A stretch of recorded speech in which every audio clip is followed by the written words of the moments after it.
just by guiding rich guests to their rooms. Elevator operators could earn generous tips, but as soon as he reached the door, her eyes burned with intense desire. At first Tom didn't dare cross any boundaries, he was just doing his job, but the lady deliberately called him to her room, even asking him to help remove her clothes, otherwise she would file a complaint. Under pressure and temptation, they began a secret relationship. As a reward, the lady gave Tom jewelry worth a fortune.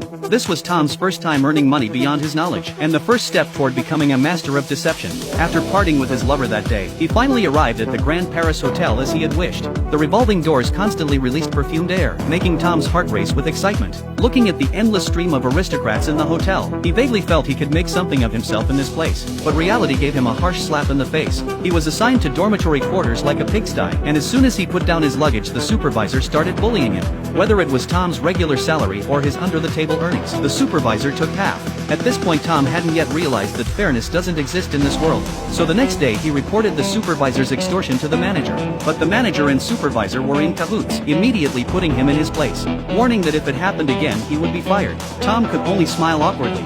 He then reported it to the general manager, but surprisingly, the manager advised him to follow the rules. Realizing there was no justice in this society, Tom decided to swallow his pride. Soon, with his handsome appearance, he caught the eye of Mrs. Popov. Initially he didn't dare go too far, but under pressure and temptation, Tom gave in, and received a generous reward. When the supervisor searched him that night, Tom handed over the jewelry. The supervisor ordered him to sell it at an antique shop, but regardless of the price, he would take 400 francs. Tom had no choice but to agree.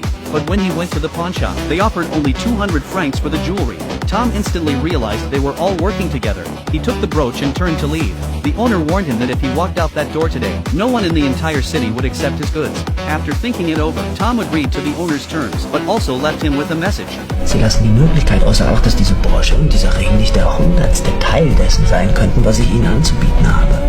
The owner saw that Tom was handsome and well-spoken, guessing he would be a big client in the future, and purchased the jewelry at the original price of 800 francs. According to the rules, Tom had to give 400 francs to the supervisor. But just then, Mrs. Popov specifically requested him for room service again.